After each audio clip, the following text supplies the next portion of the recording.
ধন্যবাদ রাসেল ভাই। আমি হচ্ছে অনেক আগে ছোটবেলা থেকে মানে 2010 থেকেই মূলত ভূতের ফিল্ম রেগুলার শুনে, আর তার আগে থেকে হরর সিনেমা গল্প টল্প পড়ি। তো আমার বাবার কাছ থেকে আমি একটা গল্প ঘটনা শুনেছিলাম, যেটা তার জীবনের একটা ঘটনা, এবং তার লেখা একটা বইয়ে তিনি লেখালেখি করেন, সেখানে সেটা গল্প আকারে তিনি প্রকাশ করেছিলেন। তো সেই ঘটনাটা আমি বলি। আমার বাবা তিনি হচ্ছে ছাত্র জীবনে ছাত্র রাজনীতির সাথে জড়িত ছিলেন। তো ছাত্র রাজনীতির সাথে জড়িত থাকার কারণে তাকে বিভিন্ন সময় বিভিন্ন জায়গায় গ্রামে তাই কর্মী সংযোগ জনসংযোগে যেতে হতো। তো এরকম একটা ঘটনা, একদিন তাদের পার্টির মিটিং ছিল থানা সদরে। তো সেই মিটিংটা শেষ হতে হতে সন্ধ্যা হয়ে যায়।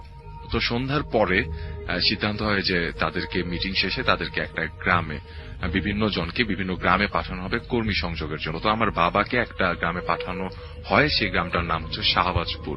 সেখানে তাকে যেতে বলা হয়। তো তখন ছিল জানুয়ারি মাস এবং কনকনে ঠান্ডা।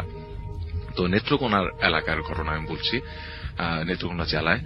তো শাহবাজপুর গ্রামে তিনি যে থানা সদর থেকে যাওয়ার পথে তাকে একটা নদী পার হতে হবে, এবং তারপরে তাকে বেশ অনেকটা পথ হেঁটে তার মাঝখানে একটা ছোট খাল পার হতে হবে। তো বেশ অনেক ঝামেলা পোহানোর পর তাকে আর কি সেখানে পৌঁছতে হবে, এবং তখন রাত, শীতের রাত, কনকনে ঠান্ডা এবং চারপাশে কুয়াশা। তো আমার বাবা ভূত প্রেতে বিশ্বাসী ছিলেন না, সাহসী মানুষ ছিলেন। এবং হচ্ছে তিনি হচ্ছে রাত্রেবেলা যদিও ওই রাস্তা ধরে কখনো এর আগে তিনি যাননি। তো রাত্রেবেলা তিনি যখন ঘাটে গেলেন, সেখানে তিনি দেখলেন যে অনেকগুলো নৌকা হচ্ছে দড়ি দিয়ে বাঁধা সেখানে। তো যেটা হয় আর কি, যে শীতের সময় নদীর পাড়গুলো অনেক শুকিয়ে যায় এবং নৌকাগুলো পানি পর্যন্ত নিয়ে যেতে হলে অনেক কষ্ট করে আর কি নিয়ে যেতে হয়।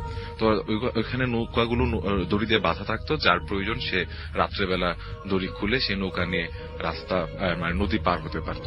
তো আমার বাবা সেখানে যাওয়ার পরে তিনি দেখলেন সবগুলো নৌকায় খালি, একটা নৌকাতে একজন লোক বসেছিলেন। তো তার মনে হলো আচ্ছা ঠিক আছে, সেখানে গিয়ে দেখি যাওয়া যায় কিনা। তো সেখানে যাওয়ার পরে, কাছাকাছি যাওয়ার পরে নৌকার ভেতর থেকে সেই লোক বলে উঠলো যে কিরে নাতি, কই যাবি? তো আমার বাবা হচ্ছে চিনতে পারলেন যে তিনি হচ্ছে সম্পর্কে তার নানা হন এবং ওই শাহবাজপুর গ্রামেরই তিনি বাসিন্দা। তিনি বললেন যে নানা, আমি তো আপনাদের গ্রামে যাব।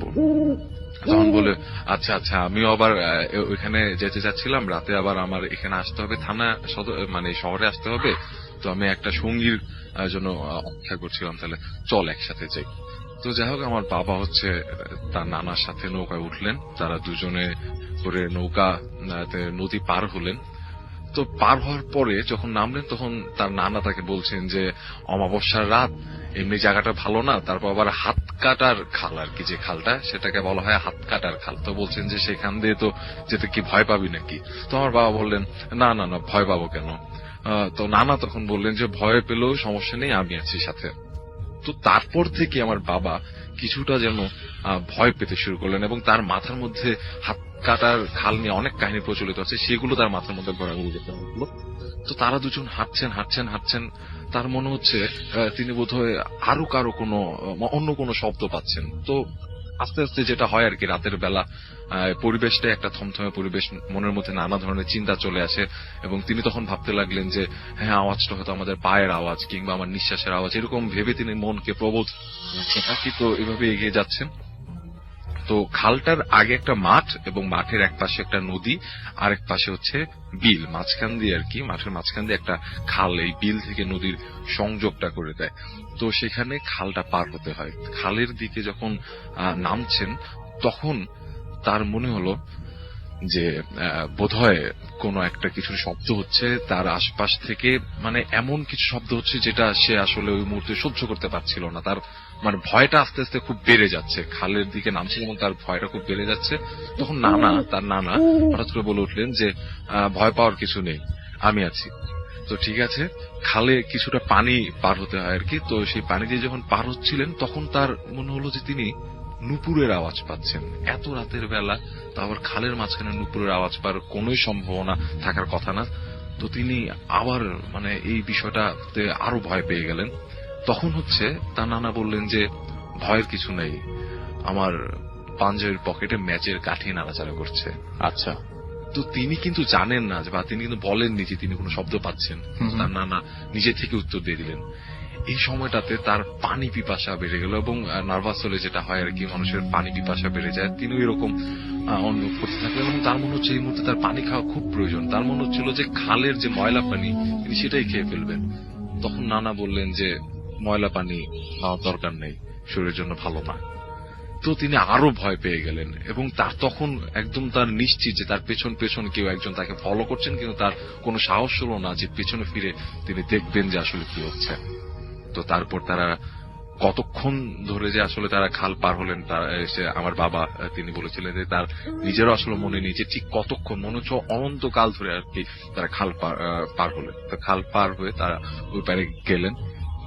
তারপর আরো অনেকটুকু রাস্তা হাঁটতে হলো। তার সেই আতঙ্কিত অবস্থাতে হাঁটতে হাঁটতে একটা গাছের নিচে আসার পর তার নানা বললেন যে আচ্ছা ঠিক আছে, তুই তোর কাজে চলে যা, আমি হচ্ছে এখানে আমার একটা কাজ আছে, তুই কাজ শেষ করে এখানে আসবি, আমিও এখানে আসবো, পরে একসাথে দুজন শহরে চলে যাব, যেহেতু আমার বাবারও ব্যাক করতে হবে বাসায়। তো তিনি হচ্ছে গ্রামে একটা বাড়িতে গেলেন এবং যাওয়ার পরে সেখানে কথাবার্তা বলে তিনি যখন বের হয়ে আসবেন তখন হচ্ছে সেই বাড়ির লোকজন বলছেন যে রাতের বেলা আপনি যে যাবেন আপনার এখানে রাস্তা ভালো না। তো বললেন যে আমার এক নানা আছেন সাথে, তো আমার আসলে যাওয়াটা খুব জরুরি, আমি ওনার সাথে চলে যাব। তখন গ্রামের লোকজন মানে ওই বাড়ির লোকজন জিজ্ঞেস করলো যে আপনার নানা কে। তো আমার বাবা তার পরিচয় দিলেন যে আমার নানা অমুক এবং তিনি এই। তখন ওই বাড়ির লোকজন বলল যে এটা কিভাবে সম্ভব, তিনি তো আরো 6 মাস আগে মারা গেছেন। এটা শুনে তিনি খুবই নার্ভাস হয়ে যান এবং সেন্সলেস হয়ে যান। ওকে, তার সেন্স যখন আসে তখন রাত শেষ, সকাল হয়ে গেছে। এই হচ্ছে ঘটনাটা যেটা আমি শুনেছি। থ্যাংক ইউ সো মাচ সৃষ্টি। আমরা একটু পরে কথা বলবো আবারও সৃষ্টির সাথে, এবং এখন শারদ আছে, শারদের সাথে ছোট্ট, ওর ঘটনা খুব ছোট, শারদের ঘটনাটা আমরা শুনে ফেলি। শারদ, আমরা ঘটনাটা শুনে ফেলি। আসলে এক্স্যাক্টলি কোন ঘটনাটা বলবো তোমার কাছে, যে তুমি একটা দিয়ে তো শুরু করতে হবে, যে কোনো একটা দিয়ে। তুমি যে ঘটনাটা আমাকে শুনিয়েছো সেটাই আমাকে নিশ্চয়ই বলবা। আচ্ছা, লাইক এই ধরনের ঘটনা আমার খুবই পছন্দ। মানে ছোটকাল থেকে আমি অনেক দেখেছি আর কি সামনাসামনি। আমার নানুর বাড়িতে প্রায় সময় হতো কি, লাইক স্কুলের ফাইনাল এক্সাম শেষ, প্রায় 1 মাসের জন্য থাকতাম আমি গাজীপুরে আমার নানুর বাসা। রাইট। তো গেলে দেখতাম যে প্রায় আমার নানুকে রেগুলারলি যে জিনিসটা হতো, জিনে ধরতো। এটা আমরা ছোটকাল থেকে দেখে অভ্যস্ত যে এরকম হয়। হঠাৎ করে ডিফারেন্ট ধরনের কথাবার্তা বলতে থাকে বা ডিফারেন্ট একটা ভয়েসে উনি কথা বলেন। অনেক সময় বেসিক্যালি হয় যেটা শনিবার বা মঙ্গলবারে জিনিসটা বেশি হয়। সন্ধ্যার পরে তাকে আর খুঁজে পাওয়া যায় না। একটা টাইমে উনি বাসায় ব্যাক করেন, তখন জাস্ট চোখ দুটো দেখে চিনা যায় না যে এটা আসলে তার চোখ। আমি ফার্স্ট এরকম একটা ঘটনা হয়েছিল, এটা আমি বলছি। আমার নানুর সাথে আমি রাতে ঘুমিয়েছিলাম, 2টা-2:30টার দিকে হঠাৎ করে শুনলাম যে জোরে হাসার শব্দ। মানে ইটস লাইক হিউম্যান, মানুষের হাসি এরকম হয় না আর কি। আসলে এভাবে হাসির শব্দ হচ্ছে। আমি নানুর দিকে তাকালাম, আর সাথে সাথে তার শাড়ির আঁচলটা তার পুরো মুখটার মধ্যে পেঁচানো শুরু করলো, একদম কারো হেল্প ছাড়াই অটোমেটিক্যালি শাড়িটা মুখে পেঁচাচ্ছে আর কি। তো আমি নিজে চোখে দেখেও আমি বিশ্বাস করতে পারছিলাম না আসলে কি এটা হচ্ছে। না, আসলে হচ্ছিল। শাড়িটা মুখে পেঁচিয়ে গেল, এরপরে হচ্ছে নানু তার হাত দিয়ে তার মুখে স্ক্র্যাচ করা শুরু করলো। এটা একদম মানে চোখের সামনে ঘটছে। আমি নিজে দেখেছি, একদম মানে নিজের চোখের সামনে দেখা ঘটনা। আমি তখন ক্লাস 9-এ পড়ি। আমার মুখ দিয়ে কোনো সাউন্ড বের হচ্ছিল না। নানি হাসছে কন্টিনিউয়াসলি, মুখে স্ক্র্যাচ করছে, নিজের মুখে নিজে স্ক্র্যাচ করছে নিজের হাত দিয়ে। আর আমি জাস্ট ট্রাই করছি যে চিৎকার করে কাউকে ডাকবো, কিন্তু আমার ভয়েস থেকে কোনো শব্দ বের হচ্ছে না। জাস্ট আমি ট্রাই করে যাচ্ছি যে শব্দ বের হবে, কোনো শব্দ বের হচ্ছে না। তো একটা টাইমে আন্টি হাসির শব্দ শুনে আন্টি তার রুম থেকে চলে আসলো, এসে অনেক সূরা পড়লেন, আয়াতুল কুরসি এন্ড ইয়াসিন সূরা পড়ে কিছু একটা করলেন। এরপরে হচ্ছে নানি নরমাল হলো আর কি। একটা টাইমে আমি তাকালাম, একটা আলনা ছিল রুমটার মধ্যে, আলনার এক পাশে মানে গুজবাম্প হচ্ছে আর কি, মনে করে অ্যাটলিস্ট 7 ফিট লম্বা একটা দানব বলা যায়। তার সারা শরীরের লোম, ফেসেও লোম, একদম তোমার চোখের সামনে। একদম আমি জাস্ট দেখলাম কয়েক সেকেন্ডের জন্য। আমি তাকানোর পরে সে আমাকে জাস্ট আঙ্গুল দিয়ে দেখালো, চুপ করতে বললো। এরপর আমি সেন্সলেস হয়ে গেলাম। সকালবেলা দেখলাম আমি ঘুম থেকে উঠছি, And খুবই খুবই জ্বর আমার। And সবাইকে এক্সপ্লেন করলাম, সবাই জাস্ট ইগনোর করার চেষ্টা করতেছে, না না কিছু হয়নি, এরকম কিছু হয়নি। আর আমার স্পষ্ট সব মনে ছিল যে কি কি হয়েছে তখন। আচ্ছা, তোমার তখন একদম পুরোপুরি সবকিছু মানে মানে স্পষ্টভাবে মনে পড়ছে, মানে তুমি মানে পুরোপুরি সজাগ, এটা বলতে চাচ্ছ। হ্যাঁ। তো এই ছিল হচ্ছে আমাদের সৃষ্টি এবং শারদ, দুজনের নামই এস দিয়ে শুরু, না? দুজনের নামের সাথে মিল আছে কিন্তু। তো যাই হোক, দুজনের ঘটনা আমরা শুনলাম, আমরা ঘটনাটা শুনে ফেলি। তারা সাথে সাথে এটা ডিটেক্ট করে ফেলে যখন বলতে শুরু করবেন জি, ঘটনাটা, জি। ডেফিনেটলি। হ্যাঁ, কলোনির যে এন্ট্রেন্সেই একটা গাছ আছে, বেশ পুরনো গাছ। ওই গাছটা দিয়ে শুরু করি। গাছটা অনেক পুরনো রাসেল ভাই, আচ্ছা। অনেক পুরনো একটা গাছ। এবং ওই গাছের পাশে যেই অ্যাপার্টমেন্টটা আছে, সেখানকার মানুষ কিছু মানে উদ্ভট জিনিসপত্র দেখতো। হ্যাঁ, মনে হতো গাছের উপর কেউ বসে আছে আচ্ছা। রাত্রেবেলা। হ্যাঁ, এবং গভীর রাত হলে জায়গাটা কেমন একটা একটা অন্যরকম একটা পরিবেশ ওখানে তৈরি হতো। এবং ঠিক গাছের অপোজিটের পাশে একটা ডাম্পস্টার আছে। হ্যাঁ, আচ্ছা। ওখানেই সব ময়লাগুলো এনে ওখানে ফেলে। এবং গাছটা এর জন্য বেশ হরিফিক। তো অনেকে অনেক কিছু দেখার পর একদিন ওই পাশের অ্যাপার্টমেন্টের লোকটা সিদ্ধান্ত নেয় যে গাছটা কেটে ফেলবে। আচ্ছা। তো উনি গাছ ঢাকা শহরের মধ্যেই কিন্তু, ঢাকা শহরের মধ্যে, রাইট। ঢাকা শহরের মধ্যে বলতে প্রাণকেন্দ্রে। হার্ট অফ দ্য ঢাকা হ্যাঁ, সিটি বলতে, প্রাণকেন্দ্রে। যেখান থেকে Right. সবকিছু খুব অ্যাক্সেসিবল। এমন কিছু এলাকা আছে যেখান থেকে আপনি চাইলেই যে কোনো বানগেটে এলাকায় যেতে যাওয়া পারেন, যায়, হ্যাঁ। চাইলে আপনি এলিফ্যান্ট রোড যেতে পারেন, চাইলে আবার এদিকে বনানী সবাই চলে আসতে বুঝে পারছেন। গেছেন। হ্যাঁ। Right. না, আমি চাই মানুষ একটু হ্যাঁ। ওই জায়গাটা ইন্ডিফার করুক, আচ্ছা। এর জন্য একটু ক্লু দিচ্ছি, বাট স্পেসিফিকলি বলছি না। হ্যাঁ, তো ওই যে গাছটা, তো গাছটা কাটার সিদ্ধান্ত নেয় অ্যাপার্টমেন্টের লোকটা, এবং উনি একদিন গাছটা কাটতে যায় এবং ভোরবেলা কাজ শুরু করে উনি, ঠিক ফজরের নামাজের পরে। আচ্ছা। তো হোয়াট হ্যাপেন, উনি যখন গাছটা কাটা শুরু করলো, ফার্স্টে একটা কুড়াল নিয়ে কোপ দিল, দ্বিতীয়টা দিল, একটু পরে তিনি বেহুশ হয়ে গেলেন, এখানে ঠাস করে পড়ে গেলেন পুরা। এবং মানুষজন যারা জানতো না, তারা শব্দ পেল একটা, দেখলো গাছ নিয়ে পড়ে আছে। বেরিয়ে এসে দেখলো যে উনি পড়ে আছে ওখানে কুড়াল নিয়ে। তো ওনাকে আপনার বাসায় নিয়ে গেল, পানি দেওয়া হলো, ই করলো। তারপর উনি বলল যেটা, উনি যখন গাছটা কাটতে যায় তখনও বেশ অন্ধকার অন্ধকার ছিল জায়গাটা। তো উনি নাকি দেখে গাছের ভেতর থেকে বেশ কালো একটা কিছু, মানুষের অবয়ব টাইপের, এসে ওনাকে জাপটায় ধরছে। আচ্ছা। এবং উনি সাথে সাথে আপনার ফেইন্ট হয়ে যায় আর কি। এরপর গাছ কাটার পরিকল্পনা বাদ, এবং এরকম ছোটখাটো জিনিস অনেকে ওই গাছের কাছে এক্সপিরিয়েন্স করে।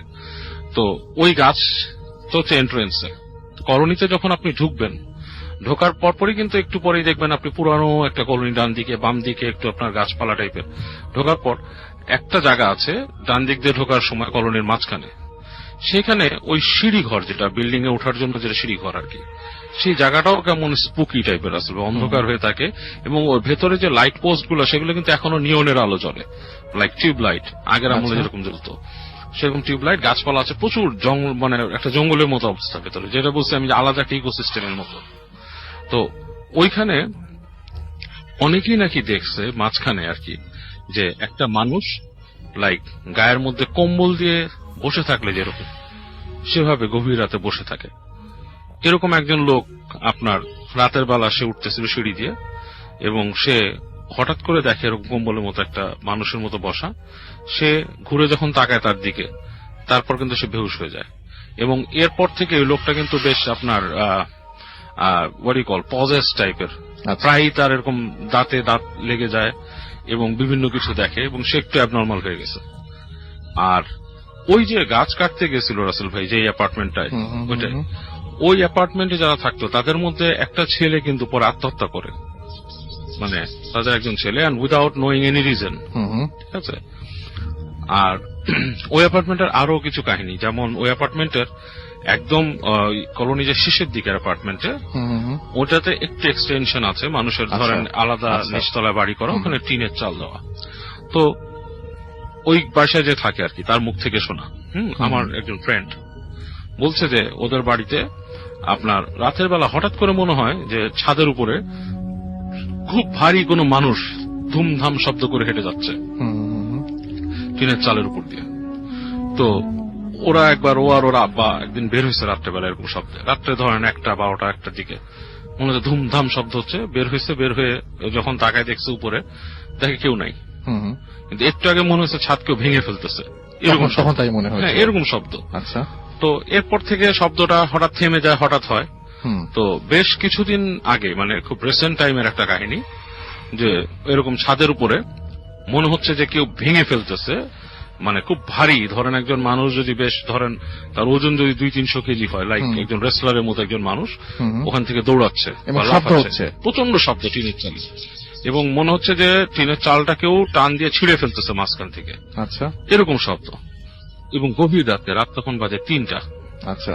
তো তখন আমার ওই ফ্রেন্ড ঘুম থেকে উঠে যায়, উঠে এগুলো শব্দ শুনে ও বেরোতে চায়, তোর বাবা বেরোতে দেয় না তাকে, বলে যে তুই বের হইস না, হ্যাঁ এখানে অন্য কিছু আছে, সমস্যা আছে, তো বেরোতে দেয় না। তো এর আগের দিনের কাহিনী, এরকম শব্দ তাদের বাসায় এর আগের দিনও হয়েছিল। আর কেন বেরোতে দিল না, ওই আঙ্কেল কেন না করলো, কারণ এই শব্দ যখন এরকম হয়েছে এর আগের দিন, তখন পর ওই যে উনি বের হয়নি, উনি জিজ্ঞেস করছিল, ওনাদের সামনেই আরেকটা অ্যাপার্টমেন্টে একটা ছেলে থাকে, তাকে জিজ্ঞেস করছিল যে বাবা এখানে রাতটা শব্দ হয়েছে, তোমার বাসা তো সামনেই, তুমি কিছু দেখছো? বলে জি আঙ্কেল, আমি শব্দ দেখছি, শব্দ শুনছি। শব্দ শোনার পর আমি আমার জানলা দিয়ে তাকাইছি, তো তাকায় আমি আমার দেখলাম যে আবছা আবছা আলোতে কিছু ছোট ছেলে পেলে, তাদের বয়স হবে 10, 11, 12 এরকম, হ্যাঁ, তারা এবং প্রত্যেকের সাথে একটা করে কুকুর আচ্ছা আপনাদের ছাদের উপরে দৌড়াদৌড়ি করতেছে। তো আমি আমার হাতে ফ্ল্যাশ লাইট ছিল, মানে বাসা ছিল, নিয়ে এসে ফ্ল্যাশ লাইট মারছি, মেরে পুরো স্পষ্ট কিছু দেখি নাই, বাট দেখলাম যে মনে হচ্ছে দৌড়াচ্ছে এরকম, সাথে কুকুর এবং মানুষ। এবং আমি তখন কি করছি, মনে করছি ঘটনাটা কি, রাত বাজে 3টা, এরকম সময় এরকম তো দৌড়ানোর কথা না, রাইট। তখন সে কি করছে, তার অ্যাপার্টমেন্ট থেকে বের হয়েছে, নিচে আসছে, নিচে এসে যখন লাইট মারছে কিচ্ছু নাই, পুরো জায়গাটা ফাঁকা। আচ্ছা। এবং ওই জায়গাটা রাসেল ভাই আসলে হন্টেড। আমি নিজে ওখানে কিছু ভাইব পেয়েছি, যেমন আমি ওখানে গেলে দেখি যে অনেক সময় দেখি একটা কালো বিড়াল থাকে, মাঝে মাঝে আসে, এসে তাকিয়ে থাকে, এবং অনেক সময় দেখা যায় ওর দিকে তাকাইলেও নাই। আচ্ছা।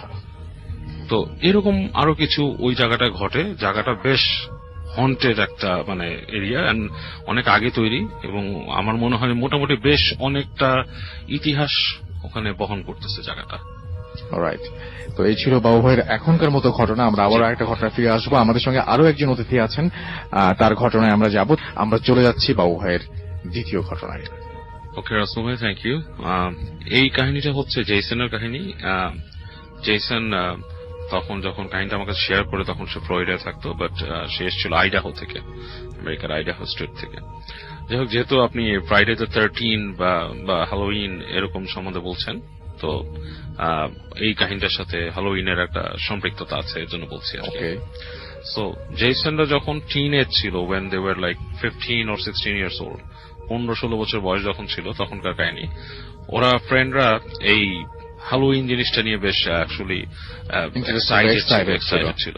আমেরিকাতে এখন এক্সাইটেড হয়, ইভেন আমি যখন ছিলাম তখন আমি সব জায়গাতে এক্সাইটমেন্টটা কাজ করে, বাট অ্যাকচুয়ালি ওখানকার এক্সাইটমেন্ট এখানকার এক্সাইটমেন্টের থেকে কিছুটা ডিফারেন্ট রাসেল ভাই, বিকজ আমরা এখানে যেটা করি, আমরা কিন্তু জাস্ট ফান করি, ঠিক আছে? মানে আমাদের হ্যালোউইনে এখন অনেক পার্টি হচ্ছে, মানুষ কস্টিউম পরছে, সাজছে এন্ড স্টাফ লাইক দ্যাট। ওখানে কিন্তু কস্টিউমের বাইরেও অনেকে আছে বিলিভ করে যে রিচুয়াল থাকে, অনেকে বিলিভ করে যে আসলেই আপনার এই অশরীরী বা কিছু পিশাচ বা কিছু এরকম আসবে পৃথিবীতে, এরকম অনেকে বিশ্বাস করে। So Jason was one of them believers, এরকম কিছু বিশ্বাস করতো আর কি। এবং অনেকে আছে অনেক রকম রিচুয়াল করে, অনেকে আপনার দেখা যাচ্ছে যে একটা আপনার সেমিটারিতে যে রাত কাটাচ্ছে, থিংস লাইক দ্যাট। আমরা তো যেটা করছি, এটা পার্টি করছি, বাট ইটস নট পার্টি। ওরা জিনিসটাকে একটু মানে সেই রকম আরো সিরিয়াসলি নিচ্ছে এবং সেরকম জিনিসের প্রতি আগ্রহ ফিল করছে। ওয়েল, জেসনের কথা বলি, ও এবং ওরা এরকম 3 জন ফ্রেন্ড, তারা ডিসাইড করে যে তারা এক হ্যালোউইনে রাতের বেলা যে তারা কোথাও এরকম রাত কাটাবে, এবং সেখানে তারা দেখবে যে কি কাহিনী। তো যেখানে রাত কাটাতে যায়, ওদের ওখানে ওই এলাকায় একটা বার্ন ছিল আর কি, মানে একটা ঘোড়ার ফার্ম ছিল, সেখানে একটা বার্ন মানে আস্তাবল ছিল, এবং সেই আস্তাবলটা আপনার একসময় আগুন লেগে পুড়ে যায় আর কি।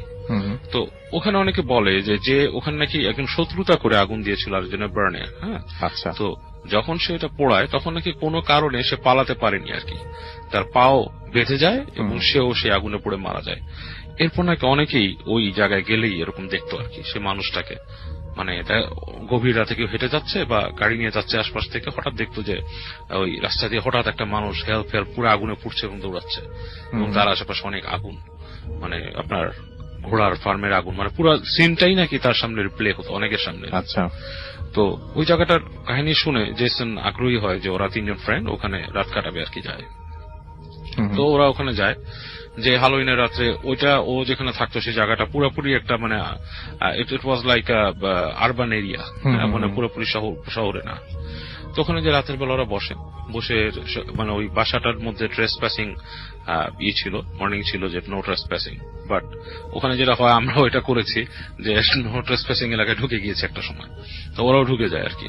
হ্যালোউইনের রাত্রে মানুষ বাধারও কম করে, ওই জায়গায় লোকাল শেরিফও খুব একটা মানে অ্যাক্টিভ ওই সময় থাকে না, মানে ছেলেপেলের জন্য অনেকটা ছাড় দিয়ে দেয়, কারণ ট্রিক অর ট্রিট করে কিডসরা। তো ওরা ওখানে যে বসে বেশ কিছুটা সময় পার করে, এবং ওদের মধ্যে একটা মানে অ্যাকচুয়ালি এরকম একটা আসে যে আমরা একটা করি, let's do something like an ouija board টাইপের কিছু একটা করি।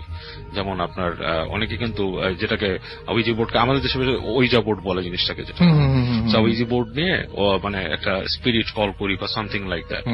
তো ওরা এরকম একটা প্ল্যানিং করে একটা এরকম বোর্ড টাইপের বের করে মাঝখানে কিন্তু বলে রাখা ভালো যে যারাই এই বোর্ড নিয়ে আমাদের দেশেও চর্চা করছেন বা আমাদের পার্শ্ববর্তী দেশে অনেকে আমাদের শ্রোতা আছেন যারা চেষ্টা করছেন আউইজি বোর্ড নিয়ে প্র্যাকটিস করার, you should give it up, because এটা একটা রিচুয়াল হলেও এটাকে আপনি যত সুপারস্টিশন বলেন যাই বলেন, সামথিং ব্যাড উইল কাম আপন ইউ।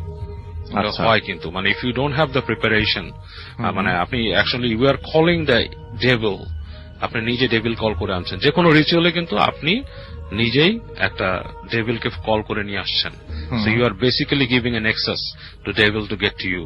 আচ্ছা, এরকম একটা কাহিনী কিন্তু হয়, এই জন্য আউইজি বোর্ডের আমি এই কাহিনীটা বলছি আর কি। তো ওরা একটা আউইজি বোর্ড নিয়ে ওখানে বসে রাসেল ভাই মানে অ্যাকর্ডিং টু জেসনের বর্ণনা অনুযায়ী ওই সময়টা ছিল ঠিক শীত আসার আগে, হারভেস্ট টাইম, হ্যালোউইন তো হারভেস্ট টাইমই হয়। হ্যাঁ, তো বেশ কুয়াশা টাইপের পড়ে গেছে। সেই বার্ন যে ছিল মানে পড়ে যাওয়া যে বার্নটা, ওই জায়গাটা একটা মানে ভাঙা একটা রুইন টাইপের একটা জায়গাতে পরিণত, কিন্তু এখনো ওখানে ছাদ আছে আর কি, মানে টিনের একটা মানে আস্তাবল টিন বা কিছু দিয়ে তৈরি ছাদ আছে। তো ওরা 3 জন ওখানে যে বসে আপনার একটা ছোট খড়কুটা দিয়ে আগুনের মতো জ্বালায় ওখানে কাঠটার দিয়ে, মানে বেশ একটা করার জন্য। এবং ওরা এক পর্যায়ে মানে রাত যখন গভীর হয়ে যায় মধ্যরাতের পরে, তারা ওই রিচুয়াল শুরু করে যে আপনার ওই আত্মাকে ডাকার জন্য। সো আমি নামটা ভুলে গেছি, কিছু একটা নাম ছিল ওই ভদ্রলোকের যে পড়ে গিয়েছিল। ওরা ওই নাম ধরে ওদের মতো রিচুয়াল পারফর্ম করতে থাকে। তো অনেকক্ষণ হয়, কোন রকমের রেসপন্স নাই, কিছু আসে না। তো ওরা বলে যে ম্যান দিস ইজ ক্র্যাপ, কিছুই হচ্ছে না, এটা আসলে এর কিছু না, বসা। তো ওরা যখন জিনিসটা ছেড়ে দেয়, মানে ওদের মানে যখন ধৈর্য ছেড়ে দেয়, তখন দেখা যাচ্ছে প্রচন্ড দমকা বাতাস আসে, মানে কয়েকটা দমকা বাতাস, এবং ওদের যে আগুনটা বেসিক্যালি নিভে যায়। আগুনটা নিভে যাওয়ার পরে ওরা দেখে যে ওই যে ওরা আগুন জ্বালাইছিল ওইটা জাস্ট একটু মানে আপনার জ্বলছে, বাতাস লেগে জ্বলে উঠছে, তখন একটু দেখা যাচ্ছে। এই সময় ওরা মানে পায় যে ওদের ওখান থেকে একটা ঘোড়ার খুরের আওয়াজ, মানে ঘোড়া যেরকম পা ট্যাপ করতে থাকে মাটিতে নিঃশ্বাস ছাড়ে, হ্যাঁ, মানে এই ধরনের একটা শব্দ পায়।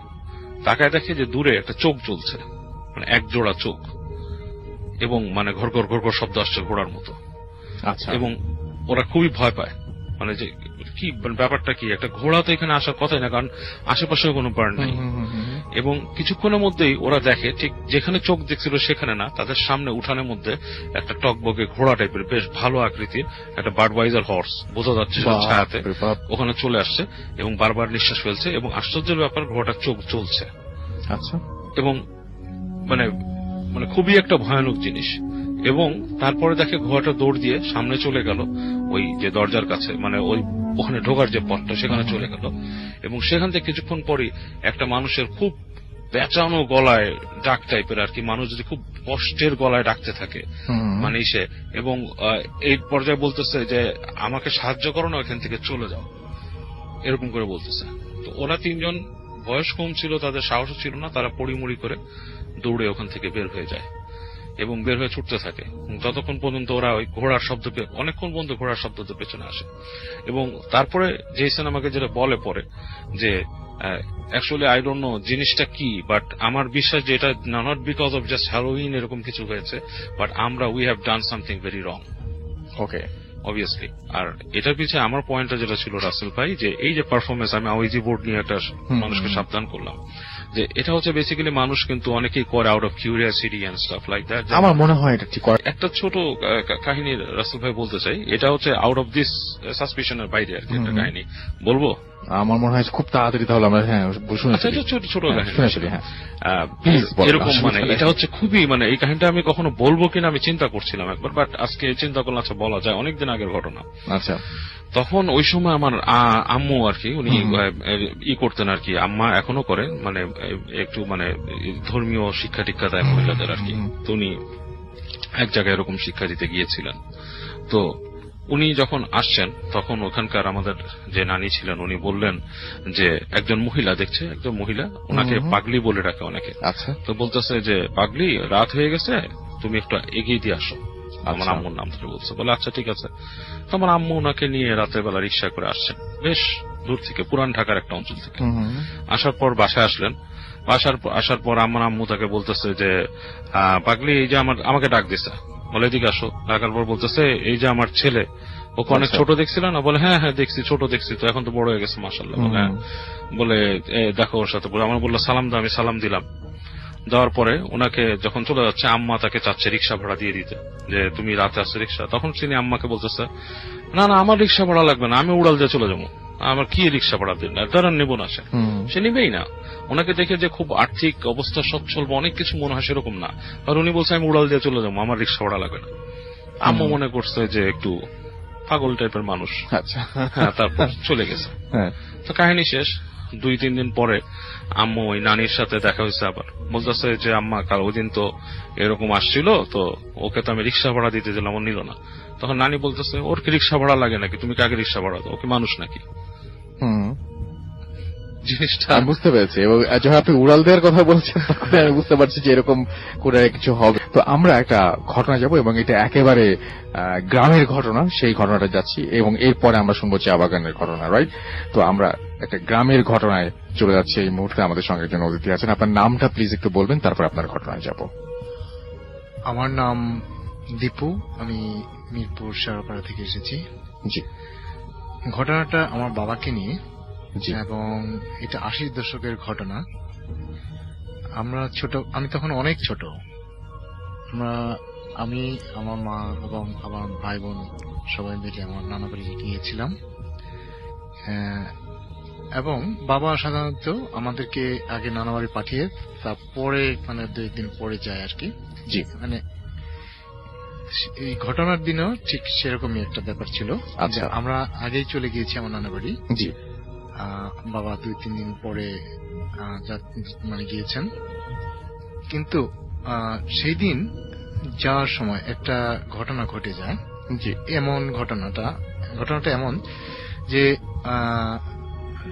আমি একটু বলে রাখি যে আমার নানা বাড়ির নাম মেলন্দ থানার হাজরাবাড়ি গ্রামে। জি। এবং ওখানে হাজরাবাড়িতে যেতে হলে মেলন্দ স্টেশনে নেমে ট্রেনে যাওয়ার পর সেখান থেকে হেঁটে যেতে হয়। মানে সেটা 80 দশকের ঘটনা। সেখানে ওই সময়টা সাধারণত মানে ট্রান্সপোর্টেশন মানে এটা খুব কম ছিল আর কি ব্যাপারটা। আর তো ঠিক সেভাবে যাচ্ছিল, স্টেশনে নেমে বাবা, রাত হয়ে গেছে অনেক আর কি। আচ্ছা, গভীর রাত। স্টেশনে হেঁটে হেঁটে যাচ্ছে একা একা। জি। যাচ্ছে যাচ্ছে যাচ্ছে এবং ওই সময়টা বন্যার সময় ছিল আর কি, বন্যার সিজন। রাস্তায় বন্যার পানিতে মানে ভরে গেছে। তো যেতে যেতে বন্যার পানিতে উনি হাঁটছে, হেঁটে যেতে যেতে যেতে যেতে একটা সময় তার পায়ের নিচে কিছু একটা পড়ে গেল আর কি। তো উনি অন্ধকার এবং আশেপাশে কোনো বাড়ি ঘর নেই, শুনশান নীরবতা। জি জি। খেক শিয়ালের ডাক আসছে এবং একটা মানে ভুতুরে একটা অবস্থা, খুব ভয়ঙ্কর, মানে গা ছমছম করার অবস্থা। কিন্তু আমার বাবা ছিলেন একটু সাহসী। এটা সে উনি এই অবস্থাতে যাচ্ছে, কোনো মানুষের ভয় পাচ্ছে না। আচ্ছা, কিন্তু ওনার পায়ের নিচে যে একটা কিছু পড়লো, উনি অন্ধকারের মধ্যে হাত দিয়ে মানে একটু বোঝার চেষ্টা করলেন যে জিনিসটা কি। জি, তো হাত দিয়ে যখন উনি একটু মানে এটা বুঝতে পারলেন, সেটা উনি বুঝতে পারলেন যে এটা হচ্ছে একটা মৃত লাশ। জি, মৃত লাশ। উনি এটুকু বুঝতে পারলেন যে যেহেতু লাশ, সেহেতু এ আমাকে কিছু করতে পারবে না এবং আমার কোনো ক্ষতি করতে পারবে না। এটা মানে আমার বাবা সাহসী ছিলেন, কিন্তু এইটা যখন এটা মৃত লাশ বুঝতে পারলেন, তখন ওনার এটুকু মনে আসলো যে এ অন্তত আমাকে কিছু করতে পারবে না। আচ্ছা। এবং লাস্টে ছিল সাদা মানে কাপড়ে মোড়ানো এবং মানে কাফন করা আর কি। জি জি। আমার মানে উনি বুঝতে পারলেন যে বন্যার সময় সেহেতু আপনার কবর থেকে এটা সম্ভবত এটা ভেসে আসছে। জি। তো উনি এই লাশটিকে একটা ইয়ে করার জন্য মানে উনি এই লাশটিকে রেখে আবার চলে যেতে চাইলেন না। ভাবলেন যে লাশটিকে কোন একটা উঁচু জায়গায় রেখে মানে পানি থেকে একটা মানে মাটিতে বা কোন একটা উঁচু জায়গায় নিয়ে এটা লাশটিকে রেখে উনি যাবেন আর কি। আচ্ছা। উনি এইটা ভেবে লাশটিকে উনি সাথে করে নিয়ে যাচ্ছেন। তো লাশটিকে সাথে নিয়ে যাচ্ছে বন্যার পানি কিন্তু অনেক দূর আর কি। জি জি। যেহেতু রাস্তার উপরে যাচ্ছে, তারপরে অনেক দূর যেতে যেতে লাস্টিকে উনি একটা উঁচু জায়গা পেলেন, ওখানে রেখে মানে আমার নানা বাড়িতে চলে গেলেন। কিন্তু চলে যাওয়ার পর মানে উনি ঘরে ঢোকার আগে এই ফাঁকে একটা জিনিস বলে রাখি যে আমার বড় মামা নাম হচ্ছে বাদশা, উনি এই ঘটনার বেশ কিছুদিন আগে মারা গিয়েছেন। কিন্তু আমার বাবা মানে নাকি ঘরে ঢোকার সময় মানে আমার মামাকে ডাকছিলেন আর কি যে বাচ্চা আয়। কিন্তু আমার মা এবং আমার নানা ছিল রংপুরের ডিসি। তো উনি ওনার চিন্তা করলেন যে বাচ্চা তো মানে নেই, বাচ্চা তো মারা গেছে, তুমি এভাবে ডাকছেন। পরে বলল যে না, আমি তো বাচ্চার সাথে সারা রাস্তা আসলাম। আচ্ছা, এটা আপনি বলছেন যে স্মৃতি ভ্রম বা এরকম। উনি সম্ভবত এই সময়টা এটা স্মৃতি ভ্রম হয়ে গেছে। আমার খুব ভালো লাগলো যে আপনি বললেন। অনেকে বলেন যে এরকম দেখা হয়ে গেছে, কিন্তু আপনারা বুঝতে পেরেছেন যেটা স্মৃতি ভ্রম ছিল। আচ্ছা, আমার নানা তখন একটু আমার নানিকে বললেন যে মানে আমার বাবাকে যেন শাওয়ার করে গোসল করে একটু ফ্রেশ করে। জি। তো সেই মোতাবেক আমার বাবাকে সেই রাতের বেলা গোসল করানো, ফ্রেশ করার পর তো উনি খুব নীরবতা পালন করতেছেন, কিন্তু মানে কিছুটা চলে আসছে তার ভিতরে, মানে একটু স্বাভাবিক পজিশনে আসতেছে মানে মনে করলেন আর কি। আচ্ছা। তো যাই হোক, আমার নানা বললেন যে রাতে ঘুম হয়ে গেলে ঠিক হয়ে যাবে। তো যাই হোক, উনি আসলেই রাতে ঘুমানোর পর যখন সকালবেলা উঠছেন ঠিক স্বাভাবিক আচরণই করছেন আর কি। তো ওই সময়টায় ওনার একটা স্মৃতিভ্রম অবস্থা হয়ে গেছিল। এবং যদিও উনি মানে সাহসের সহিত ওই লাশটিকে নিয়ে সাথে আসছিলেন, কিন্তু তার ভিতরে কোনো একটা বোধহয় কিছু একটা মানে ঘটছিল। আমার যতটুকু মনে হলো, আমি তখন অনেক ছোট ছিলাম, কিন্তু বড় হয়ে যখন এখনো আপনার সেটা মনে আছে।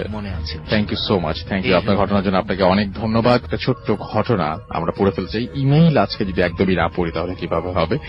সো একটা ইমেল পড়ে ফেলছি, ঠিক যেভাবে লিখেছেন সেভাবেই পড়ছি। আসসালামু আলাইকুম রাসেল ভাইয়া, আমি আব্দুল্লাহ, বাসা জয়পুরহাট। কিছুদিনের মধ্যে আমার টেস্ট পরীক্ষা, তাই স্টুডিওতে যাওয়া সম্ভব না, লিখে পাঠালাম। ভূত এফএমে আজ আমি লাইফে ফার্স্ট ঘটনা শেয়ার করলাম। কথা না বাড়িয়ে ঘটনায় চলে যাই। ঘটনাটি আমার নিজের একটা কাজিনের সাথে ঘটেছে। আমার কাজিনের নাম পারভেজ। তিনি একজন রাগী আর জেদি টাইপের ছেলে, নাচ গান খুবই প্রিয়। এবং যাই হোক, ঘটনাটি ঘটে শীতের সময় এবং মেবি এটা ডিসেম্বর জানুয়ারি মাসে কোন একটা দিন।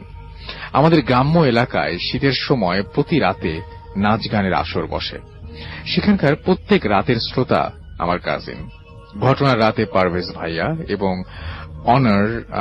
ওনার একটা বন্ধু, তার নাম হচ্ছে আশরাফুল, তারা দুজন মিলে রাত 7:45 দিকে বাড়ি থেকে রওনা দেন নাচ গান অনুষ্ঠান দেখার উদ্দেশ্যে। মাঝ রাস্তায় যাওয়ার পরে তিনি দেখেন বাইকের চাকা পাংচার হয়ে গেছে। একটু দূরেই বাজার, তাই কিছু মনে না করে দুজন মিলে নিশ্চিন্তে রাস্তায় হাঁটা ধরলেন। কিছু দূর যাওয়ার পরে বাজারে পৌঁছে মেকানিকের কাছে বাইকটি রিপেয়ার করার জন্য দেন। বাইক মেকানিক বলেন যে রিপেয়ার করতে 30 মিনিট সময় লাগবে। কথা শুনে পারভেজ ভাই আশরাফুল ভাইকে বললেন যে দোস্ত চল বাইক রিপেয়ার করে নিয়ে আসি, আমি আগে সামনে দুটো সিট নিয়ে রাখি।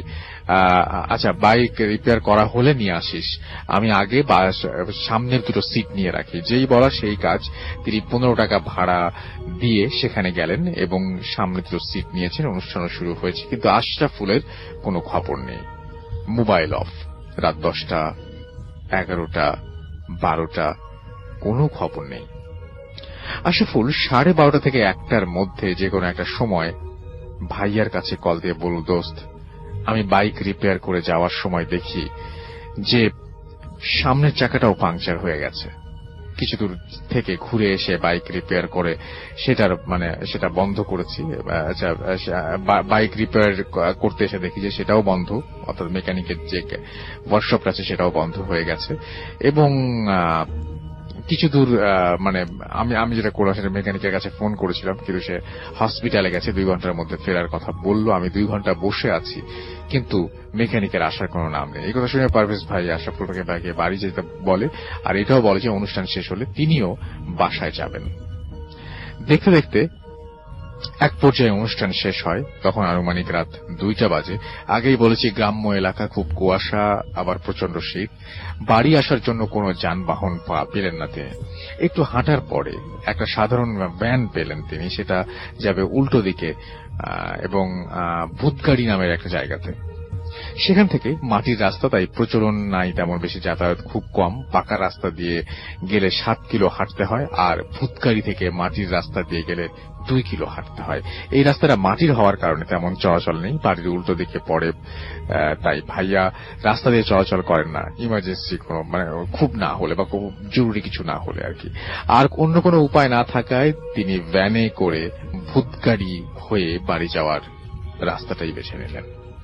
ভ্যান চালক তার সিটে, ভাইয়ার সামনে দুটো ছেলে মানুষ চাদর মোড়ানো, আর ডান পাশে একটা লোক, সেও চাদর মোড়ানো। যতদূর বোঝা যায় সবাই ছেলে, এবং এত রাতে মেয়ে সাধারণত বের হয় না গ্রাম এলাকায় মেয়েরা। এবং ভ্যান চালক অল্প পরিচিত মনে হচ্ছে, কোথাও দেখেছে তাকে, এবং বাকিদের তো চিনতেই পারছে না। নিঝুম রাত, চারিদিকে কুয়াশাতে ঢাকা। গ্রামের উঁচু নিচু পথে ভ্যান চলতে লাগলো, চতুর্দিকে নীরবতা আর ঝিঝি পোকার ডাক। একটা ভুতুরে পরিবেশ, কেউ কারোর সাথে কথা বলছে না। তাই ভাইয়া হেডফোন লাগিয়ে একটা গান শুনছিলেন। তিনি দেখতে পান যে যাদের তিনি ছেলে ভেবেছিলেন তারা ছেলে নয়, তারা মেয়ে আসলে, এবং তারা কালো বোরকা পরে আছে। দুজনের 2টি করে 4টি চোখ অপলক দৃষ্টিতে ভাইয়ার দিকে তাকিয়ে আছে। মায়াবী চাহনি। ভাইয়া একটু অবাক হলেন, সে আসলে যা দেখছেন সেটা ঠিক কিনা। ভাবলেন যে হয়তো তিনি ভ্যানে উঠেছেন এবং এই মুহূর্তে কোন একটা কারণ হয়তো তার ভুল হচ্ছে। ওঠার সময় হয়তো আসলে তিনি খেয়াল করেননি আসলেই এখানে মেয়েরাই এই ভ্যানে উঠেছিলেন। কানে হেডফোন লাগানো, তাই ভাইয়া বাইরের কোন সাউন্ড পাচ্ছেন না। সাউন্ড আর একটু বাড়িয়ে 6-9 ভাবতে ভাবতে আবার গান শুরু হয়ে গেল। ভ্যানটাতে বসে খুব ভালো লাগছিল, গরুর গাড়ির মতো ধীর গতিতে চলছিল ভ্যান। মনে হচ্ছিল যে কেউ যেন শরীরে হাত বুলিয়ে দিচ্ছে। ওনার ঘুমের জন্য চোখ লেগে আসছিল, খুব ঘুম পাচ্ছিল, একটা তন্দ্রা একটা ভাব। ঠিক তখন হঠাৎ করে আচমকা চাপা ব্রেকে ভ্যানটি একেবারে চলা বন্ধ হয়ে যায়। তিনি ডান পাশে তাকাতেই দেখেন যে লোকটা বসছিল সেই লোকটি নেই, সেই জায়গায় একটা বিড়াল বসে আছে। ভ্যান চালক কিছু না বলেই দৌড়ে পালিয়ে যাচ্ছেন। ভাইয়া খুব ভয় পেলেন, ভীতু দৃষ্টিতে সামনের দিকে তাকাতেই দেখেন সেই মেয়েগুলো আসলেই কোনো মেয়ে নয়, তাদের পুরো শরীরটাই ঢাকা ছিল কালো একটা বোরকা দিয়ে, এবং অজানা এক রাগের দৃষ্টিতে তারা এখন তাকিয়ে আছে। কি ভয়ানক চোখ, আগুনের মতো চলছে 4টি চোখ। ভাইয়া এটা দেখে হেডফোন মোবাইল ছেড়ে দিয়ে প্রাণপণে দৌড়াতে থাকেন। কোথায় যাবেন জানেন না, এবং কোথায় যাচ্ছেন সেটাও জানেন না। দৌড়াতে একটা গর্তে পড়ে যান। গর্তের ভেতরে খুব অন্ধকার। তিনি পকেট থেকে দেশলাই বের করে একটা টিপ দেন।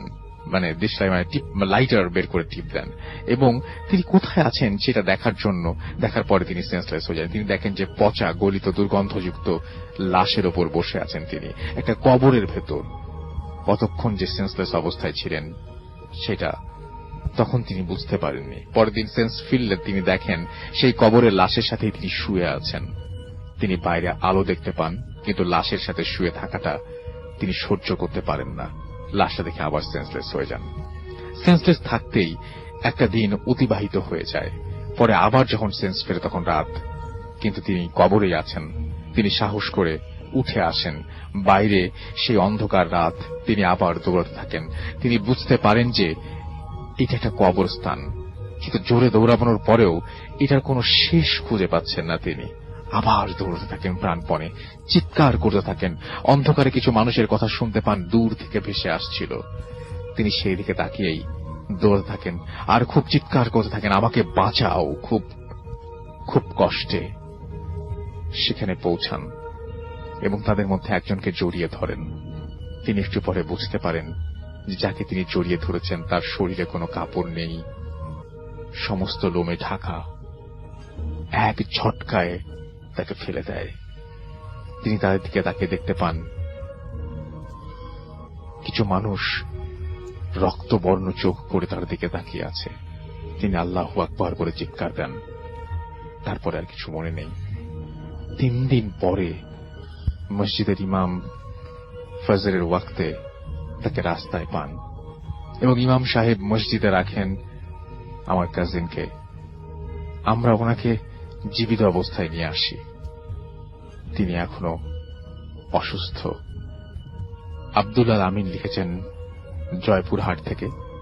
ফেসবুকের লিঙ্কটাও তিনি দিয়ে দিয়েছেন। Thank you very much. যারা লিখবেন তারা চেষ্টা করবেন ফেসবুকের লিঙ্কটা দিতে, যাতে আপনাকে আমরা খুঁজে পাই। তো আমরা এখন চলে যাব আমাদের সেই চা বাগানের ঘটনায়। আশা করছি এই ঘটনাটি আপনাদের ভালো লেগেছে। আপনার নামটা প্লিজ একটু বলবেন, তারপর আপনার ঘটনায় যাব। হ্যালো লিসনার, আমি তামজিদ অর্ণব ফ্রম উত্তরা। তো আমি ঘটনায় চলে যাই।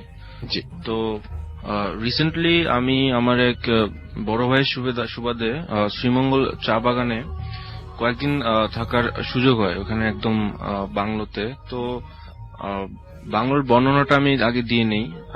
সেটা হচ্ছে বাংলোটা একদম টি স্টেটের খুবই ভিতরে, চারিদিকে বলতে লোকালয়ের শুধু কয়েকটি চা শ্রমিকের গ্রাম, আর লোকালয় তেমন নেই, আর শুধু চা বাগান আর চা বাগান। তো সেখানে সন্ধ্যার পর থেকেই মোটামুটি খুবই নির্জনতা নেমে আসে। তো পরিবেশটাই হয়ে যায় অন্যরকম। তো সেখানে ঠিক রাত 11টায় বা 12টায় সে বাংলোতে একটা নাইট গার্ড আসে। সে সারা রাত ওখানে বারান্দায় ঘুমায়। তো এরপর সে সকালবেলা ওকে আর দেখি না। তো দ্বিতীয় দিন রাত্রে আমার হঠাৎ করে মনে হলো যে নাইট গার্ড অনেক ধরনের ওর বিভিন্ন ঘটনার সাথে তার খুবই ওদের লিঙ্ক আছে ভালো। তো আমি সোজাসুজি তাদেরকে বিভিন্ন কোশ্চেন করি ওকে, যে আপনি যাই জানেন একটু বলেন। তো সে অনেক ঘটনাই বলল। সেটা থেকে বড় ইম্পর্টেন্ট হলো আমার ওই যে কাজিনের কাছে গেছি আমি, সে আমাকে যে ঘটনাটা বললো লাস্ট ইয়ারের, সেটা হচ্ছে গত শীতকালে মেইনলি চা বাগানে ইরিগেশন করতে হয়। তো লাইক ওই চা বাগানে পানি সেচ করতে হয়, রাতের বেলা অনেক কাজ চলে এরকম। তো রাতে অনেক ডিউটি থাকে। তো একটা রাতে ডিউটি শেষ করে সে বাংলোতে ফিরে যাচ্ছিল, তখন রাত 2টা কিংবা 2:30। তো শীতের রাত, চারদিকে জ্যোৎস্না, মোটামুটি ভালোই দেখা যায়, হালকা কুয়াশা, আর চারদিক দিয়ে নিস্তব্ধতায় ঢেকে আছে। তো হঠাৎ করে তার কানে আসলো একটা ঘোড়ার খুরের আওয়াজ। কেউ একজন ঘোড়ায় চড়ে আসতেছে মেঠো পথ চা বাগানের মধ্য দিয়ে। তো তার মাথায় প্রশ্ন আসলো যে এত রাত্রে ঘোড়া চড়ে কে আসে। তো সে ওই মেঠো পথে দাঁড়ায় আছে এক পাশে। তো আস্তে আস্তে শব্দটা খুবই প্রখর হয়ে উঠতেছে, তার মানে ওর দিকে আসতেছে, বাট কোনো কিছু দেখতে পাচ্ছে না ও। তো কিছুক্ষণ 4-5 মিনিট পরে হঠাৎই ওই ঘোড়াটা সে দেখতে পায় একদম তার ঠিক সামনে। কিন্তু তার কাছে যেটা মনে হলো এবং সে যেটা নিজের চোখেই দেখলো সেটা হচ্ছে ঘোড়ায় একজন লোক বসে আছে, কিন্তু সে লোকটি আসলে তার যে অবয়ব এবং তার যেই পোশাক আশাক তা সে খুব স্পষ্টভাবেই বুঝলো এটা আসলে কোনো বাংলাদেশি কেউ না, সেটা হচ্ছে একজন ব্রিটিশ লোক। তার সেই ব্রিটিশদের সেই বুট এবং মাথার চুল এবং কোট এবং একটা তরবারিও আছে সাথে। তো জাস্ট ওর পাশ দিয়ে ঘোড়ায় চড়ে চলে গেল। তো এই ঘটনায় এতটাই শকড হলো সে 5 মিনিট একদম নড়তেই পারলো না জায়গা থেকে। তো কিছুক্ষণ পরে সে বাংলোতে আসলো এবং তার খুব জ্বর হলো সেদিন। তো পরের দিন তার ওই সিনিয়র ম্যানেজারকে সে ঘটনাটা বলল, আর ম্যানেজার হাসতে থাকলো যে এটা তো একটা খুবই ওইখানকার একটা কমন ঘটনা, যারা ওই ইন্টারনাল এখানে কাজ করে এবং থাকে ওইখানে তারা সবাই জানে যে রাতের বেলা অনেক সময় খুব রাত 3টা-3টার দিকে এরকম ঘোড়ায় চড়া ব্রিটিশ লোকদেরকে দেখা যায় এবং সেটা খুবই একটা কমন ঘটনা। নাইট গার্ডও সেটা বলল, সে অনেকবার দেখেছে এগুলা। তো তারা সেখানকার যারা স্থানীয় যেমন চা শ্রমিক আছে এবং যারা স্টেটের ম্যানেজার, তারা এরকম অনেক ঘটনারই ওইখানকার প্রত্যক্ষদর্শী। তো আরেকটা সেটা হলো একটা দোলনা আছে ওই বাংলোতে, যেটা নাকি খুবই হন্টেড। কারণ একটু যদি বলতেন। হ্যাঁ, কারণ প্রতি বৃষ্টির রাতেই যখনই বৃষ্টি অনেক শুরু হয় তখন বৃষ্টি খুবই এমনও যে রাতে সারা রাত বৃষ্টি। তো ওই নাইট গার্ডটা বললো যে প্রত্যেক দিন সে বৃষ্টির রাতে ঠিক রাত 2:30 থেকে 3টায় প্রতিদিন সে, এবং আমার ভাইয়াও সেটা কনফার্ম করলো যে নাকি এই বাংলোতে থাকে, যে একটা মহিলাকে দেখতে পায় যে দোলনায় দোল খেয়ে 3টার দিকে সে জাস্ট দাঁড়ায়া হেঁটে চলে যায় মেন গেটের দিকে। এটা নাকি খুবই এমন হয়েছে যে দুইজন একসাথেই দেখতেছে, বাট কিছু বলার নাই আসলে, তখন কিছু করারও থাকে না। এটা হলো ওখানকার ওপেন সিক্রেট এই বাংলোর। তো এরকম বেশ কিছু বাংলো আছে ওইখানে, আর আরো অনেক কাহিনী আছে, সেটা আমি হয়তো পরে আরেকদিন এসে বলবো। আর আজকে আপাতত এইটুকুই থাকুক। Thank you so much, thank you. সাথে এবং এই মুহূর্তে আছেন আমার সঙ্গে আমাদের আজকের শেষ অতিথি। আপনার নামটা প্লিজ একটু বলবেন, তারপর আপনার ঘটনায় যাব আমরা। আসসালামু আলাইকুম ডিয়ার লিসেনার্স, আমার নাম ইয়াসির মাহমুদ সম্রাট। আমি আসছি পুরান ঢাকা লক্ষ্মীবাজার থেকে। জি। তো সরাসরি ঘটনায় চলে যাই। জি। ঘটনাটা রিসেন্টলি আমার সাথে ঘটে যাওয়া একটা ঘটনা। তো রাতের বেলা ডিনার করার পরে ঘুমোতে যাব একটু আগেই, 11:30 এরকম সময়। তো গেট লাগায় কথা বলতেছিলাম ফোনে, হেডফোনে ছিলাম। তো আমার বাসার জানালা দিয়ে একটা বাসা দেখা যায়। পুরান ঢাকার বাসাগুলা কিন্তু কিছুটা অনেক পুরানো। তো কেন জানি না হঠাৎ করে বেখেয়াল বশতই পুরানা বাসার ছাদে চোখ যখন যায়, যা দেখি এটা দেখার জন্য আমি কেন ভাইয়া কেউই হয়তো কখনো প্রস্তুত থাকবে না, একটা মহিলার মতো একটা অবাক বসে আছে। আপনি নিজে দেখেছেন নিজের চোখে? আমার নিজের চোখে দেখা, কথা বলছিলাম এন্ড জিনিসটা সরাসরি আমার চোখের দিকে তাকায় আছে। তখন কি করব না করব কিছু বুঝতে পারছিলাম না, আমি মুভও করতে পারছিলাম না। আয়াতুল কুরসি সূরা আমার মুখস্থ অনেক আগে থেকে, তো আমি ওটার দিকে তাকিয়ে যেহেতু মুভ করতে পারছি না, আয়াতুল কুরসি পড়া শুরু করি। এন্ড যখন সূরাটা শুরু করি, যখন শেষ করলাম, শেষ করে বুকে ফু দেওয়ার সাথে সাথে মনে হলো আমার মাথার চুল থেকে নিয়ে পায়ের নখ পর্যন্ত পানি ছিল, পানি পড়ে গেল এরকম কিছু একটা। সাথে সাথে দেরি না করে গেট খুলে দৌড় দিয়ে বাসায় যারা থাকে আম্মু, তো গেট নক করি। মা জিজ্ঞেস করছিল কি হয়েছে, তো মাকে পুরা ঘটনা খুলে বলি। আর একলা শোয়ার মতো অ্যাবিলিটি ছিল না ও দিন রাতে। তো আম্মুকে রিকোয়েস্ট করি যে আমার সাথে যাতে আজকে শোয়ে। গেস্ট রুমে আমি মা ছিলাম, তো অনেক ভয় নিয়ে শুয়ে আছি। তো এর মাঝখানে শোয়ার মাঝখানে আমি ফিল করতে পারছি যে আমার ঘরের মাঝখানে একটা মহিলা আছে। রুমের লাইট যেহেতু বন্ধ দেখা যাচ্ছে না, মহিলা হাঁটছে। আর আমার খুব ভয় লাগছিল। ওই দিন রাতে আম্মু আমাকে কিছু বলেনি, কিন্তু সকালবেলা মা আমাকে বলেছে যে না, মা আমাকে আমার ফ্যামিলি সবাইকে বলেছে যে না, মা নিজেও ফিল করেছে যে ঘরে একটা থার্ড পার্সনের উপস্থিতি ছিল, এটা খুব স্পষ্টভাবে উপস্থিতি ছিল। রাসেল ভাই, এই ছিল আমার ঘটনা। এবং আপনি বলছেন যে আপনার সাথে এই বছরে অনেক খারাপ খারাপ ব্যাপার ঘটছে, যেটা আগে ঘটতো না, এবং এই বছরে আপনি বলছিলেন যে আপনার বাবা মারা গিয়েছেন। এটা কি তার পর থেকে হচ্ছে না তার আগে থেকেই? না, এটা তার আগে থেকে হচ্ছে। এবং বাবা যে মারা গেছেন এটাও তার একটা পার্ট, যে আপনার সাথে এই বছর খারাপ খারাপ সবকিছু হচ্ছে। জি, এটাও তার একটা পার্ট। এবং আপনি বলছিলেন যে আপনি কোনোদিন জীবনে সেকেন্ড হন নাই, কিন্তু এখন রেজাল্ট খারাপ হচ্ছে। আপনার কি মনে হয় যে এর পিছনে কারো হাত আছে বা এরকম ধরনের কোনো কিছু কখনো মনে হয়েছে, সন্দেহ হয়েছে? জি, আমার মনে হয় সন্দেহ হয়েছে, কারণ ভূত এফএম এ যেহেতু আমি রেগুলার লিসেনার, তো ব্ল্যাক ম্যাজিক সম্পর্কে অনেক শুনছি, বাট কোনো ইনফরমেশন ছাড়া তো আমি করতে পারি না। তো ব্ল্যাক ম্যাজিক সম্পর্কে যতটা জানার চেষ্টা করেছি, সার্চ করেছি, এন্ড কোইন্সিডেন্টলি আমি নিজেও জানি না, আমি যেদিন এটা সার্চ করছিলাম সেদিন সকালবেলা আমি আম্মুকে কিছু বলিনি। তো আমার যে রুমটা সামনের পাশে আমার মার রুম, তো আমার মার জানালা থেকে আমার জানালাটা দেখা যায়। তো মা বললো, কি রে, কি কালে কি কিছু হয়েছে, আর কোনো কারণে ভয়টা পাইছিস? আমি বললাম, না মা, কেন, কি হয়েছে?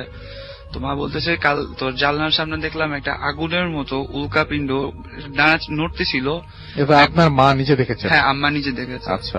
নড়তেছিল, তারপরে কিছুক্ষণ পরে চেঞ্জ করে কখনো কবুতর হয়, কখনো মানে একবার এক একটা চেঞ্জ করছিল ওর। এই তো মানে একবার কবুতর থেকে তারপরে কি হয়, মানে মানুষও থাকে? কবুতর না, মানুষ থাকে না, কবুতর হচ্ছে পাখি, মানে পাখি মানে কি এক এক ধরনের পাখি। তো আমি আর ডিটেলস জানতে চাই না, আম্মু তো একলা থাকে এখন, যেহেতু আমার গেছে, আর আম্মুর আমি টেনশন দিতেই চাইনি, এটার জন্য আর জিজ্ঞেস করি না। আর হ্যাঁ ভাই, আমি লাইফে কখনো সেকেন্ড হইনি, কিছুই না। বাট এই বছর যা হচ্ছে মানে আনএক্সপেক্টেড সবকিছু, যে আমার লাইফে কখনো আমার এক বছরে ফেল নেই। সেমিস্টার ব্রেক, বাবা মারা যাওয়া, আরো অনেক কিছু। মানে আমার 4 বছরের একটা রিলেশন ছিল, তো ইম্পসিবল রিলেশনশিপ, এই কোন ফর নো রিজন রিলেশনশিপও ব্রেক, সবকিছুতেই মানে এখন যাই হাত দিচ্ছি হচ্ছে না। এই তো এবং সবকিছু আপনার সাথে উল্টাপাল্টা হচ্ছে। তো আমি যেটা আপনাকে সাজেস্ট করবো যে আপনার যাই হোক না কেন, আপনি মনে সাহস রাখবেন, এবং আশা, আমাদের দোয়া তো আপনার সঙ্গে সবসময় থাকবেই। তো থ্যাংক ইউ ভেরি মাচ আমাদের এখানে আসার জন্য এবং আমাদের সঙ্গে থাকার জন্য। আমরা এখন যেটা করব সেটা হচ্ছে, আমরা আজকে আবারও একবার জানিয়ে দেবো যে আপনারা কোথায় ঘটনা পাঠাবেন। আমাদের ঘটনা পাঠাতে হলে যেটা করতে হবে সেটা হচ্ছে আমাদের অ্যাড্রেসটা মনে রাখতে হবে। আমাদের অ্যাড্রেসটা হচ্ছে bhutfm@radio40.fm, which is BHWTFM@radio.fm. আপনার নাম, ঠিকানা এবং ফোন নাম্বার সহ আপনার জীবনে করে যাবে আপনার জানা সেরা ঘটনা লিখে পাঠান আমাকে। ঘটনার সাথে অবশ্যই উল্লেখ করুন যে ঘটনাটা আপনি স্টুডিওতে এসে শেয়ার করতে চান, নাকি আপনি চান আপনার ঘটনা আমরা পড়ে শোনাই। যারা দেশের বাইরে রয়েছেন তারা সরাসরি অডিও ক্লিপ পাঠিয়ে দিতে পারেন আমাদের কাছে। কি অদ্ভুত ব্যাপার, আমরা সাধারণত এই যে সন্ধ্যা হলে খালি চুলে কোথাও যেতে নেই, এরকম আরো অনেক কিছু আমরা মানি, তাই না? আমরা অনেকে মানি, বিশেষ করে গ্রামের দিকে মানে। কিন্তু আমরা মানে আমাদের মতো, আমাদের চাইতেও অনেক বেশি এই সমস্ত ব্যাপার নিয়ে ভয় পায় বা এই সমস্ত ব্যাপার নিয়ে আতঙ্কিত পশ্চিমা দেশের মানুষেরা। এটা ভাবতেও খুব অবাক লাগে। আজকে ব্ল্যাক ফ্রাইডে বা ফ্রাইডে দ্য 13th, সেটাই বলছিলাম আর কি, এন্ড সেটা নিয়ে কথা হচ্ছিল, এবং আমরা জানালাম যে আমাদের ইউরোপ, আমেরিকায় মানে কারা কি ভাবেন, এবং আবার কিছু কিছু অন্যান্য কান্ট্রিগুলোতেও, স্ক্যান্ডিনেভিয়ান কান্ট্রি, আরো অনেক যে সমস্ত কান্ট্রি আছে সেগুলোতে কিভাবে ভাবেন, সে সমস্ত ব্যাপার নিয়ে আমরা হালকা আলোচনা করার চেষ্টা করেছি। তো যাই হোক, আমার মনে হয় যে সব মিলিয়ে ভালো লেগেছে।